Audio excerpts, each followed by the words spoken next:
Arthur Jermyn, de Howard Phillips Lovecraft. La vida es algo espantoso, y desde el conocimiento que tenemos de ella, asoman indicios demoníacos que la vuelven, a veces, infinitamente más espantosa. La ciencia, opresiva en sus tremendas revelaciones, será tal vez la que aniquile definitivamente a la especie humana, si es que somos una especie aparte, porque su reserva de desconocidos horrores, en caso de desatarse en el mundo, jamás podrá ser abarcada por los cerebros mortales.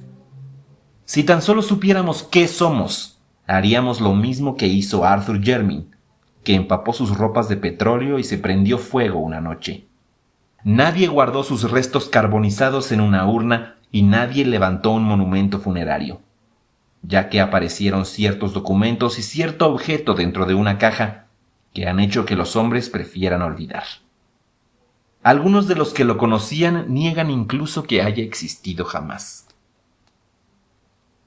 Arthur Jermyn salió al páramo y se prendió fuego después de ver el objeto de la caja que había llegado de África. Fue este objeto y no su extraño aspecto personal lo que lo llevó a quitarse la vida. Son muchos los que no habrían soportado la existencia de haber tenido los extraños rasgos de Arthur Jermyn. Pero él era poeta y hombre de ciencia y nunca le importó su aspecto físico. Llevaba el saber en la sangre. Su bisabuelo, el barón Robert Jermyn, había sido un antropólogo de renombre y su tatarabuelo, Wade Jermyn, uno de los primeros exploradores de la región del Congo, y autor de diversos estudios eruditos sobre sus tribus y sus supuestas ruinas. Efectivamente, Wade estuvo dotado de un celo intelectual cercano a la manía. Su extravagante teoría sobre una civilización congoleña blanca provocó sarcásticos ataques cuando apareció su libro, Reflexiones sobre las diversas partes de África. En 1765, este intrépido explorador fue internado en un manicomio de Huntingdon. Todos los Jermyn poseían un rasgo de locura, y la gente se alegraba de que fueran pocos. La estirpe carecía de ramas y Arthur fue el último vástago. De no haber sido así, no se sabe qué habría podido ocurrir cuando llegó aquel objeto. Los Jermyn jamás tuvieron un aspecto completamente normal. Había algo raro en ellos, aunque el caso de Arthur fue el peor, y los viejos retratos de familia de la casa Jermyn, anteriores a Wade, mostraban rostros bastante bellos. Desde luego la locura empezó con Wade, cuyas fantásticas historias sobre África hacían a la vez las delicias y el terror de sus nuevos amigos. Quedó reflejada en su colección de trofeos y ejemplares, muy distintos de los que un hombre normal coleccionaría y conservaría, y se manifestó de manera sorprendente en la reclusión oriental en la que tuvo a su esposa. Era, decía él, hija de un comerciante portugués al que había conocido en África, y no compartía las costumbres inglesas. La había traído junto con su hijo pequeño nacido en África al volver del segundo y más largo de sus viajes. Luego, ella lo acompañó en el tercero y último, del que no regresó. Nadie la había visto de cerca, ni siquiera los criados, debido a su carácter extraño y violento. Durante la breve estancia de esta mujer en la mansión de los Jermyn, ocupó una ala remota y fue atendida solo por su marido. Wade fue efectivamente muy singular en sus atenciones para con la familia. Cuando regresó de África no consintió que nadie atendiera a su hijo, salvo una repugnante negra de Guinea. A su regreso después de la muerte de Lady Jermyn, asumió él todos los cuidados del niño. Pero fueron las palabras de Wade, sobre todo cuando se encontraba bebido, las que hicieron suponer a sus amigos que estaba loco. En una época de la razón como el siglo XVIII, era una temeridad que un hombre de ciencia hablara de visiones insensatas y paisajes extraños bajo la luna del Congo, de gigantescas murallas y pilares de una ciudad olvidada, en ruinas, e invadida por la vegetación, y de húmedas y secretas escalinatas que descendían interminablemente hacia la oscuridad, de criptas abismales y catacumbas inconcebibles. Especialmente era una temeridad hablar de forma delirante de los seres que poblaban tales lugares, criaturas provenientes mitad de la jungla, mitad de esa ciudad antigua e impía, seres que el propio Plinio habría descrito con escepticismo, y que aparecieron después de que los grandes monos invadieran la moribunda ciudad de las murallas y los pilares, de las criptas y las misteriosas esculturas. Sin embargo, después de su último viaje, Wade hablaba de esas cosas con estremecido y misterioso entusiasmo, casi siempre después de su tercer vaso en el Knight's Head, alardeando de lo que había descubierto en la selva y de que había vivido entre ciertas ruinas terribles que solo él conocía. Y al final hablaba en tales términos de los seres que allí vivían, que lo internaron en el manicomio. No manifestó gran pesar cuando lo encerraron en la celda enrejada de Huntingdon, ya que su mente funcionaba de forma extraña. A partir del momento en que su hijo empezó a salir de la infancia, el hogar lo atraía cada vez menos, y últimamente incluso parecía asustarlo. El Knight's Head llegó a convertirse en su domicilio habitual y cuando lo encerraron, manifestó una vaga gratitud, como si para él representara una protección. 3 años después, murió. Philip, el hijo de Wade Jermyn, fue una persona extraordinariamente rara. A pesar del gran parecido físico que tenía con su padre, su aspecto y comportamiento eran en muchos detalles tan toscos que todos terminaron evitándolo. Aunque no heredó la locura como algunos temían, era bastante torpe y propenso a periódicos accesos de violencia. Era de estatura pequeña, pero poseía una fuerza y una agilidad increíbles. A los 12 años de recibir su título se casó con la hija de su guardabosque, persona que, según se decía, era de origen gitano. Pero antes de nacer su hijo se alistó en la marina de guerra como simple marinero, hecho que colmó la repugnancia general que sus costumbres y su unión habían despertado.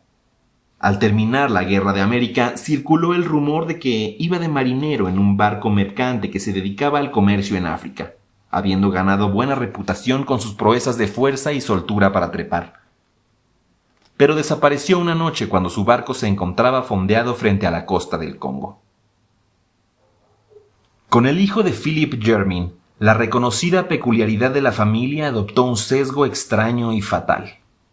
Alto y bastante agraciado, con una especie de misteriosa gracia oriental pese a sus proporciones físicas un tanto singulares, Robert Jermyn inició una vida de erudito e investigador.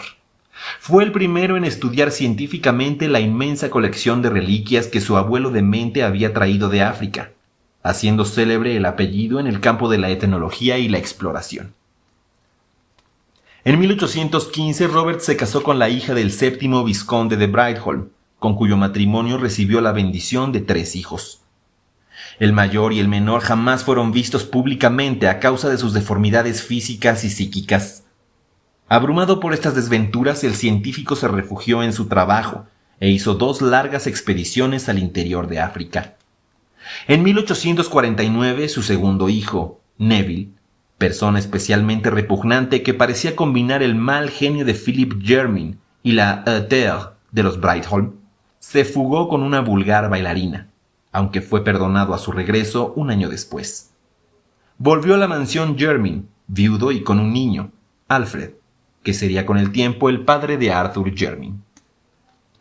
Decían sus amigos que fue esta serie de desgracias lo que trastornó el juicio de Robert Jermyn, aunque probablemente la culpa estaba tan solo en ciertas tradiciones africanas. El maduro científico había estado recopilando leyendas de las tribus Onga, próximas al territorio explorado por su abuelo y por él mismo, con la esperanza de explicar de alguna forma las extravagantes historias de Wade sobre una ciudad perdida, habitada por extrañas criaturas. Cierta coherencia en los singulares escritos de su antepasado sugería que la imaginación del loco pudo haber sido estimulada por los mitos nativos. El 19 de octubre de 1852, el explorador Samuel Seaton visitó la mansión de los Jermyn llevando consigo un manuscrito y notas recogidas entre los Onga, convencido de que podían ser de utilidad al etnólogo ciertas leyendas acerca de una ciudad gris, de monos blancos, gobernada por un dios blanco. Durante su conversación debió de proporcionarle sin duda muchos detalles adicionales cuya naturaleza jamás llegará a conocerse, dada la espantosa serie de tragedias que sucedieron de repente. Cuando Robert Jermyn salió de su biblioteca dejó a su paso el cuerpo estrangulado del explorador, y antes de que consiguieran detenerlo, había puesto fin a la vida de sus 3 hijos. los dos que no habían sido vistos jamás y el que se había fugado. Neville Jermyn murió defendiendo a su hijo de 2 años, cosa que consiguió, y cuyo asesinato entraba también, al parecer, en las locas maquinaciones del anciano. El propio Robert, tras repetidos intentos de suicidarse y una obstinada negativa a pronunciar un solo sonido articulado, murió de un ataque de apoplejía al 2.º año de su reclusión. Así, Alfred Jermyn fue varón antes de cumplir los 4 años. Pero sus gustos jamás estuvieron a la altura de su título. A los 20 se había unido a una banda de músicos y a los 36 había abandonado a su mujer y a su hijo para enrolarse en un circo ambulante americano. Su final fue repugnante. Entre los animales del circo con el que viajaba había un enorme gorila macho de color algo más claro de lo normal. Era un animal sorprendentemente dócil y de gran popularidad entre los artistas de la compañía. Alfred Jermyn se sentía fascinado por este gorila y en muchas ocasiones los dos se quedaban mirándose a los ojos a través de los barrotes durante bastante tiempo. Finalmente Jermyn consiguió que le permitieran adiestrar al animal, asombrando a los espectadores y a sus compañeros con sus éxitos. Una mañana en Chicago, cuando el gorila y Alfred Jermyn ensayaban un combate de boxeo muy ingenioso, el primero propinó al segundo un golpe más fuerte de lo habitual, lastimando el cuerpo y la dignidad del domador aficionado. Los componentes de El mayor espectáculo del mundo prefieren no hablar de lo que siguió. No se esperaban el grito escalofriante e inhumano que lanzó Alfred, ni que tomara a su torpe antagonista con ambas manos para arrojarlo con fuerza contra el suelo de la jaula. A continuación mordió furiosamente la garganta peluda. Había sorprendido al gorila, pero éste no tardó en reaccionar, y antes de que el domador oficial pudiera hacer nada, el cuerpo que había pertenecido a un varón había quedado irreconocible.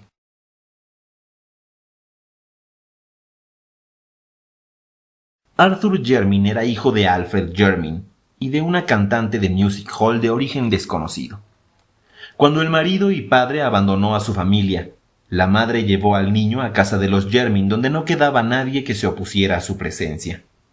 No carecía ella de ideas sobre lo que debe ser la dignidad de un noble, y cuidó que su hijo recibiera la mejor educación que su limitada fortuna le podía proporcionar. Los recursos familiares eran ahora dolorosamente exiguos, y la casa de los Jermyn había caído en una ruina penosa. Pero el joven Arthur amaba el viejo edificio con todo lo que contenía. A diferencia de los Jermyn anteriores, era poeta y soñador. Algunas de las familias de la vecindad que habían escuchado contar historias sobre la invisible esposa portuguesa de Wade Jermyn afirmaban que estas aficiones suyas revelaban su sangre latina. Pero la mayoría de las personas se burlaban de su sensibilidad ante la belleza, la atribuían a su madre cantante, que por otra parte no habían aceptado socialmente. La delicadeza poética de Arthur Jermyn era mucho más notable si se tenía en cuenta su tosco aspecto personal. La mayoría de los Jermyn había tenido un aspecto sutilmente extraño y repelente, pero el caso de Arthur era asombroso. Es difícil decir con precisión a qué se parecía.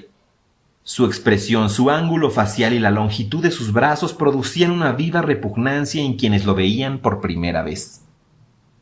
La inteligencia y el carácter de Arthur Jermyn, sin embargo, compensaban su aspecto. Culto y dotado de talento, alcanzó los más altos honores en Oxford y parecía destinado a devolver la fama de intelectual a la familia. Aunque de temperamento más poético que científico, pensaba continuar la obra de sus antepasados en arqueología y etnología africanas, utilizando la prodigiosa aunque extraña colección de Wade. Llevado por su mentalidad imaginativa, pensaba a menudo en la civilización prehistórica en la que el explorador loco había creído absolutamente, y construía relato tras relato alrededor de la silenciosa ciudad de la selva mencionada en las últimas y más extravagantes anotaciones. Las brumosas palabras sobre una atroz y desconocida raza de híbridos de la selva le producían un extraño sentimiento, mezcla de terror y atracción, al especular sobre el posible fundamento de semejante fantasía y así tratar de extraer alguna luz de los datos recogidos por su bisabuelo y Samuel Seaton entre los Onga. En 1911, después de la muerte de su madre, Arthur Jermyn decidió proseguir sus investigaciones hasta el final. Vendió parte de sus propiedades con el fin de obtener el dinero necesario, preparó una expedición y zarpó con destino al Congo.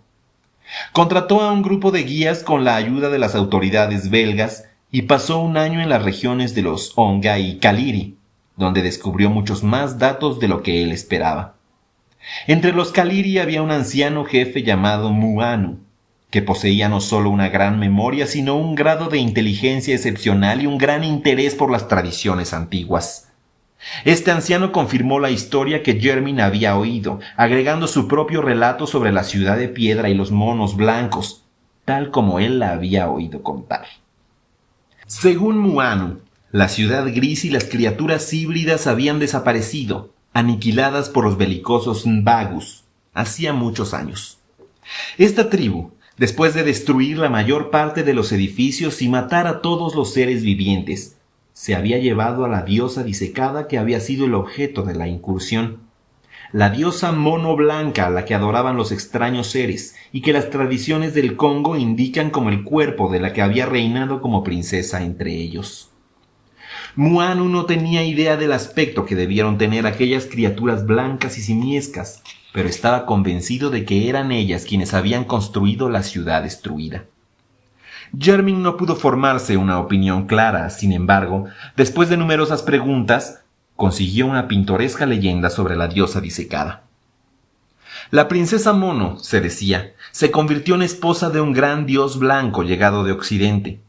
Durante mucho tiempo reinaron juntos en la ciudad, pero cuando nació un hijo se marcharon de la región. Más tarde el dios y la princesa regresaron, y a la muerte de ella su divino esposo había ordenado momificar el cuerpo, entronizándolo en una inmensa construcción de piedra donde fue adorado. Luego volvió a marcharse. La leyenda presentaba aquí 3 variantes. Según una de ellas no ocurrió nada más, salvo que la diosa disecada se convirtió en símbolo de supremacía para la tribu que la poseyera. Este era el motivo por el que los Mbagus habían atacado. Una segunda versión aludía al regreso del dios y su muerte a los pies del cuerpo de la esposa. En cuanto a la tercera, hablaba del retorno del hijo, ya hombre, o mono, o dios, según el caso, aunque ignorante de su identidad. Sin duda la imaginación de los negros había sacado el máximo partido de lo que subyacía debajo de tan extravagante leyenda, fuera lo que fuese. Arthur Jermin no dudó ya de la existencia de la ciudad que el viejo Wade había descrito y no se extrañó cuando, a principios de 1912, dio con lo que quedaba de ella. Comprobó que se habían exagerado sus dimensiones, pero las piedras esparcidas probaban que no se trataba de un simple poblado negro. Por desgracia, no logró encontrar representaciones escultóricas y lo exiguo de la expedición impidió emprender el trabajo de despejar el único pasadizo visible que parecía conducir a cierto sistema de criptas que Wade mencionaba. Preguntó a todos los jefes nativos de la región acerca de los monos blancos y la diosa momificada, pero fue un europeo quien pudo ampliar los datos que le había proporcionado el viejo Muanu. Un agente belga de una factoría del Congo, M. Verheeren, creía que podía no solo localizar sino conseguir también a la diosa momificada, de la que había oído hablar vagamente, dado que los en otro tiempo poderosos Mbagus eran ahora sumisos siervos del gobierno del rey Alberto, y sin mucho esfuerzo podría convencerlos para que se desprendieran de la horrenda deidad de la que se habían apoderado. Así que cuando Jermin zarpó para Inglaterra, lo hizo con la gozosa esperanza de que, en el espacio de unos meses, podría recibir la inestimable reliquia etnológica que confirmaría la más extravagante de las historias de su antecesor, que era la más disparatada de cuantas él había escuchado. Pero quizá los campesinos que vivían en la vecindad de la casa de los Jermin habían oído historias más extravagantes aún a Wade, alrededor de las mesas del Knight's Head. Arthur Jermin aguardó pacientemente la esperada caja de M. Verheeren, mientras estudiaba con creciente interés los manuscritos dejados por su antepasado loco. Empezaba a sentirse cada vez más identificado con Wade y buscaba vestigios de su vida personal en Inglaterra, así como de sus hazañas africanas. Los relatos orales sobre la misteriosa y recluida esposa eran numerosos, pero no quedaba ninguna prueba tangible de su estancia en la mansión Jermin. Arthur se preguntaba qué circunstancias pudieron propiciar o permitir semejante desaparición, y supuso que la principal se debió a la enajenación del marido. Recordaba que se decía que la madre de su tatarabuelo fue hija de un comerciante portugués establecido en África. Indudablemente el sentido práctico heredado de su padre y su conocimiento superficial del continente negro lo habían movido a burlarse de las historias que contaba Wade sobre el interior, y eso era algo que un hombre como él no debió olvidar. Ella había muerto en África, a donde sin duda su marido la llevó a la fuerza, decidido a probar lo que decía. Pero cada vez que Jermyn se sumía en estas reflexiones no podía dejar de sonreír ante su futilidad. Él buscaba 1 siglo y medio después de la muerte de sus extraños antecesores. En junio de 1913 recibió una carta de M. Verhaeren, en la que le notificaba que había encontrado a la diosa disecada. Se trataba, decía el belga, de un objeto de lo más extraordinario, un objeto imposible de clasificar para un profano. Solo un científico podría determinar si se trataba de un simio o de un ser humano. Y aún así su clasificación sería muy difícil, dado su estado de deterioro. El tiempo y el clima del Congo no son favorables para las momias, especialmente cuando han sido preparadas por aficionados, como parecía ocurrir en este caso. Alrededor del cuello de la criatura se había encontrado una cadena de oro que sostenía un relicario vacío con adornos nobiliarios. Sin duda recuerdo de algún infortunado viajero, a quien debieron de arrebatárselo los Mbagus para que lo llevara la diosa en el cuello a modo de talismán. Comentando las facciones de la diosa, M. Verhaeren hacía una fantástica comparación, o más bien aludía con humor a lo mucho que iba a sorprenderle a su corresponsal. Pero estaba demasiado interesado científicamente para extenderse en trivialidades. La diosa momificada, anunciaba, llegaría debidamente embalada 1 mes después de la carta. El envío fue recibido en casa de los Jermyn la tarde del 3 de agosto de 1913, siendo trasladado inmediatamente a la gran sala que alojaba la colección de ejemplares africanos, tal como fueran ordenados por Robert y Arthur. Lo que sucedió a continuación puede deducirse a partir de lo que contaron los criados y de los objetos y documentos examinados después. De las diversas versiones, la del mayordomo de la familia, el anciano Soames, es la más amplia y coherente. Según este fiel servidor, Arthur ordenó antes de abrir la caja que se retirara todo el mundo de la habitación, aunque el inmediato ruido del martillo y el escoplo indicaron que no había decidido aplazar la tarea. Durante un rato no se escuchó nada más. Soames no podía precisar cuánto tiempo, pero menos de 1/4 de hora después, escuchó un horrible alarido, cuya voz pertenecía inequívocamente a Jermyn. Acto seguido, Jermyn salió de la estancia corriendo como un loco en dirección a la entrada, como si fuera perseguido por algún espantoso enemigo. La expresión de su rostro, un rostro bastante horrible ya de por sí, era indescriptible. Al llegar a la puerta, al parecer se le ocurrió una idea. Dio media vuelta, volvió y desapareció finalmente por la escalera del sótano. Los criados se quedaron en lo alto mirando estupefactos, pero el señor no regresó. Solo llegó hasta ellos un olor a petróleo. Ya de noche oyeron el ruido de la puerta que comunicaba el sótano con el patio, y el mozo de cuadra vio salir furtivamente a Arthur Jermyn, todo reluciente de petróleo, y desaparecer en dirección hacia el negro páramo que rodeaba la casa. Luego, en una exaltación de supremo horror, todos presenciaron el final. Surgió una chispa en el páramo, se elevó una llama, y una columna de fuego humano alcanzó los cielos. La estirpe de los Jermyn había dejado de existir. La razón por la que no se recogieron los restos carbonizados de Arthur Jermyn para enterrarlos está en lo que encontraron después, sobre todo en el objeto que había en la caja. La diosa disecada constituía una visión nauseabunda, arrugada y consumida, pero era claramente un mono blanco momificado de especie desconocida, menos peludo que las variedades registradas e infinitamente más cercano al ser humano, asombrosamente próximo. Su descripción detallada resultaría sumamente desagradable, Pero hay dos detalles que merecen mencionarse, ya que encajan espantosamente con ciertas notas de Wade Jermyn sobre las expediciones africanas y con las leyendas congoleñas sobre el dios blanco y la princesa mono. Los dos detalles en cuestión son estos.